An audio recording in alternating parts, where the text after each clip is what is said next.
हरे कृष्णा। कहते हैं रसोई घर में माँ अन्नपूर्णा का वास होता है, लेकिन सावधान, रसोई घर में रोटी बनाते समय की गई ये 3 गलतियां आपके जीवन में गरीबी, अशांति और कष्ट ला सकती हैं।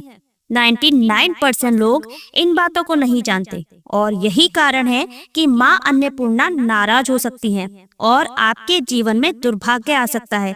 आपके घर में कलेश बढ़ सकता है, आपके घर की समृद्धि छिन सकती है और आपके जीवन में गरीबी, अशांति और कष्ट ला सकती है।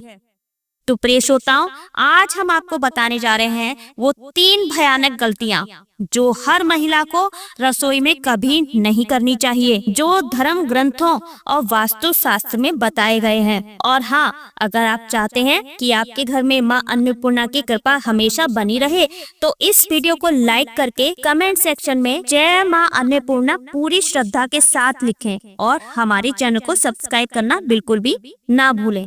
चलिए जानते हैं क्या है वो गलतियाँ। नंबर 1, सबसे पहली गलती जो महिलाएं अक्सर करती हैं वो है एक साथ 3 रोटियां परोसना। धर्म ग्रंथों के अनुसार 3 रोटियां मृत आत्माओं के लिए होती हैं।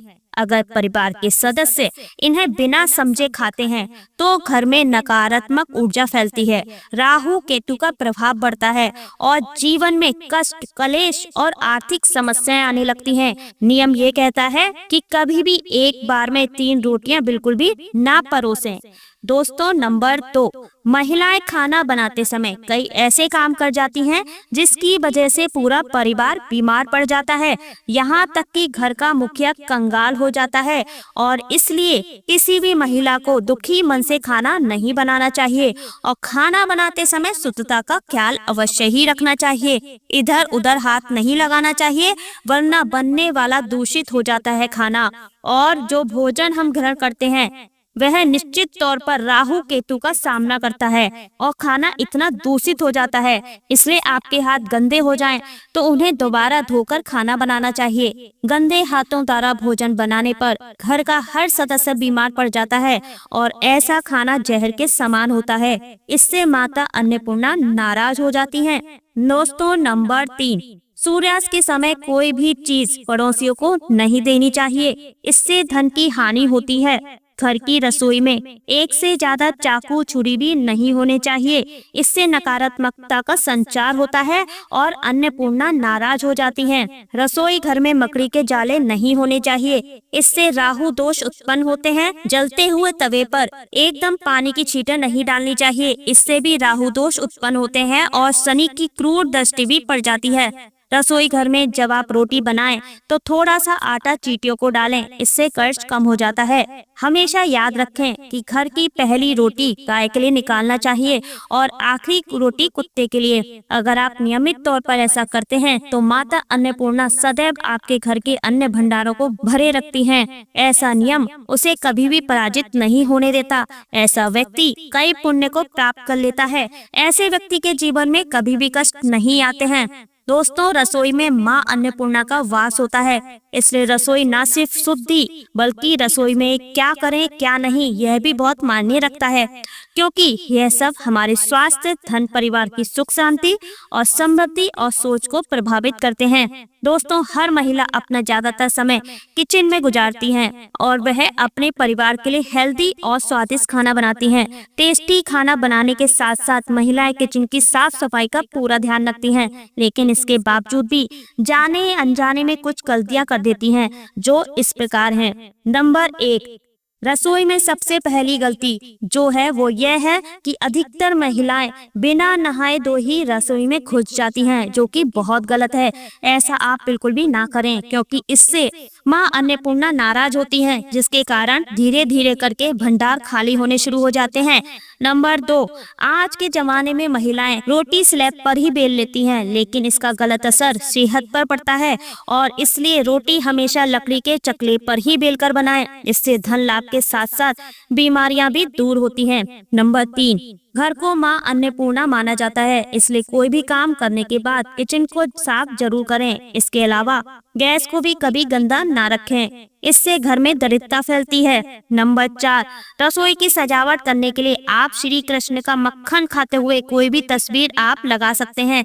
इससे किचन में लगाने से घर में सकारात्मक ऊर्जा प्रवेश करती है। नंबर 5, रसोई में कभी भी कोई टूटा बर्तन, बेकार का सामान या कूड़ा कचरा जमा ना होने दें।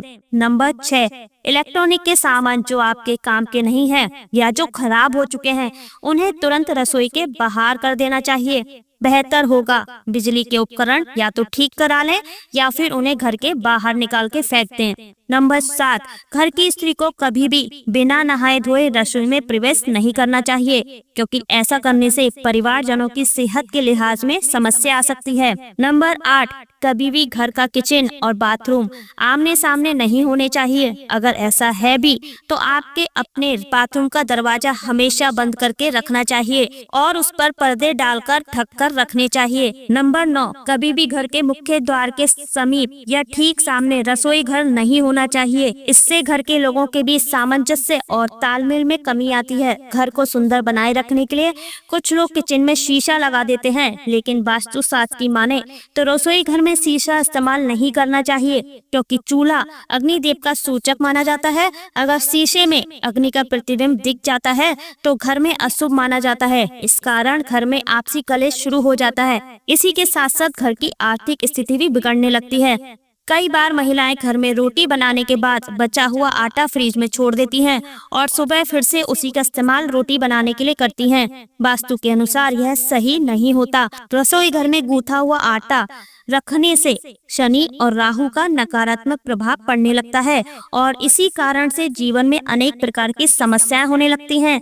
कई लोग अपने किचन का इस्तेमाल चोरों की तरह करते हैं। जिस वस्तु का इस्तेमाल नहीं करते उसे किचन में रख देते हैं। वास्तु के हिसाब से यह बिल्कुल गलत माना जाता है कि किचन में कबाड़ सामान आपको बिल्कुल भी नहीं रखना चाहिए। वास्तु शास्त्र के मुताबिक किचन में नमक का डब्बा रखना चाहिए। इस नमक को समय समय पर बदलते हुए पानी से बहा देना चाहिए।